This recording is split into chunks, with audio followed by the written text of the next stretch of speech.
Debe haber pocos países que hayan sido tan dinámicos en la composición de la población y en su cultura como el Estado canadiense.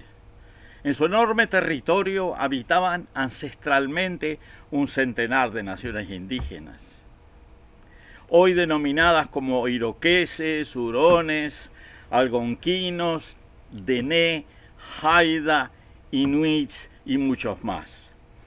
A partir del año 1496, el rey Henry VII de Inglaterra otorgó a John Cabot, el derecho a navegar en busca de vías de comercio en dirección de Asia y otras tierras no reclamadas por otros reinos cristianos. El 14 de julio de 1497, Cabot, o sea Gaboto, y su tripulación del barco llamado Matthew llegaron a Norteamérica, ya sea el Labrador, Terranova o la isla del Cabo Bretón. En 1604 se instaló el primer establecimiento europeo al norte de Florida por parte de exploradores franceses. Primero en St. Croix Island, en la isla de Santa Cruz, o sea, hoy se llama Maine, es el estado de Maine, y luego en Port Royal, en Acadia, que hoy es Nueva Escocia. En el año 1608, Champlain construyó una fortaleza en el lugar que hoy está la ciudad de Quebec. En el siglo XVII quedaron establecidas las colonias europeas, francesa y británica, en la región nororiental de América del Norte, hoy territorio canadiense. Luego de la Guerra de los 7 Años entre Inglaterra y Francia, y como resultado de la misma, por el Tratado de Madrid de 1763, que formalmente terminó con la guerra, Francia le cedió a Inglaterra gran parte de Canadá en intercambio con algunas colonias en el Caribe. Las condiciones, el futuro territorio canadiense, lo que son las provincias marítimas, Quebec y Ontario, se fue constituyendo con núcleos poblados, francófonos y anglófonos, intercalados con comunidades de poblaciones nativas. Hacia el oeste, el territorio se fue incorporando paulatinamente al dominio británico, con un rol principal de la Hudson Bay Company, la compañía de Hudson Bay, que manejaba el comercio de pieles y en general el abastecimiento de las comunidades que se fueron estableciendo en este vasto territorio. Muchas de ellas francesas, de exploradores franceses, con mujeres nativas, lo que hoy se llaman los métis o mestizos. Como resultado de esta historia esquematizada muy sintéticamente, se fue generando una cultura dominada políticamente y en gran medida también culturalmente por las colonias británicas, que se mantuvieron leales a la corona inglesa, y una importante población francófona en Quebec y algunas comunidades también francófonas en las provincias marítimas. Hasta la primera mitad del siglo XX fueron llegando olas de inmigrantes dominantemente europeos, sobre todo británicos, pero también alemanes, escandinavos, holandeses y franceses, que no cambiaron en demasía las características culturales de la sociedad de información, que siguió manteniendo la primacía mayoritaria, tanto institucional como política, de las raíces inglesas. De todas maneras, en las regiones de predominancia francófona se mantuvieron algunas modalidades culturales heredadas de las antiguas colonias francesas. En la segunda mitad del siglo XX, la llegada de inmigrantes se aceleró y continuaron llegando personas de varias naciones europeas, incluyendo escandinavos y germánicos, europeos del sur, como italianos y griegos, y un número importante de gente proveniente de las naciones eslavas y del Medio Oriente, también del sudeste asiático y de China.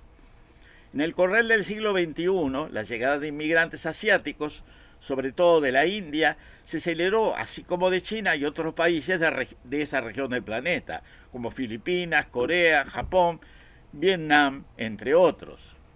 Con todo, a pesar de los cambios graduales de su composición étnica, su población sigue siendo mayoritariamente de origen y raíz europea.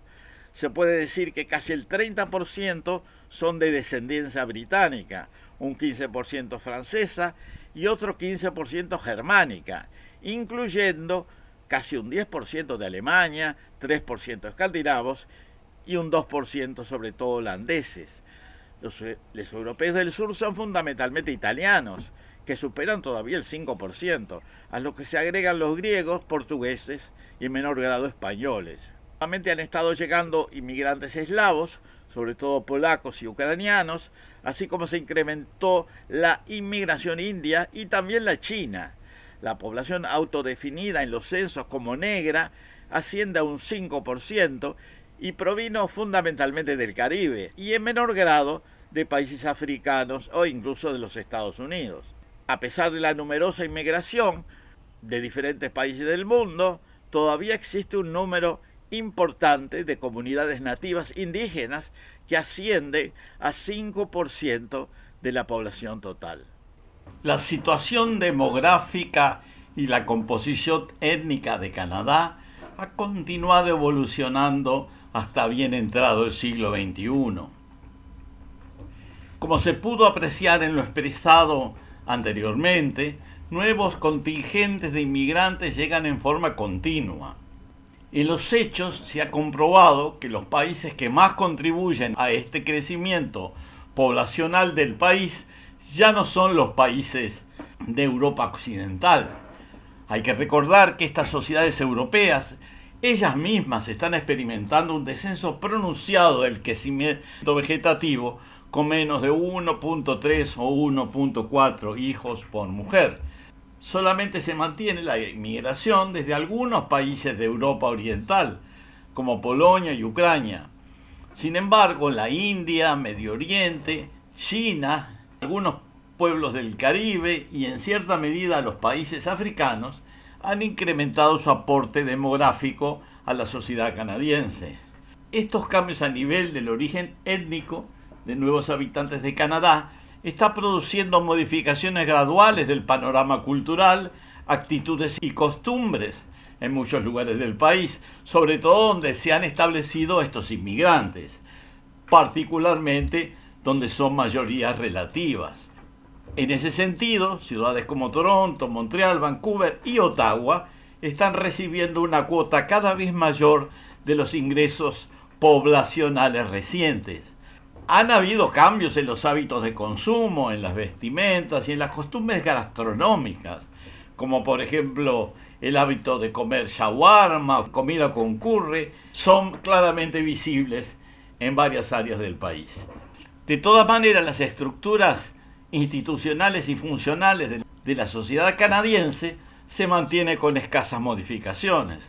En primer lugar, porque los nuevos inmigrantes aprenden las lenguas del país, las lenguas predominantes del país, sobre todo el inglés y también el francés, adaptándose también a los requerimientos administrativos, burocráticos y financieros de un país que mantiene sus estructuras legales tradicionales. El país está manteniendo sus estructuras legales tradicionales de origen británico o con una influencia francesa en Quebec.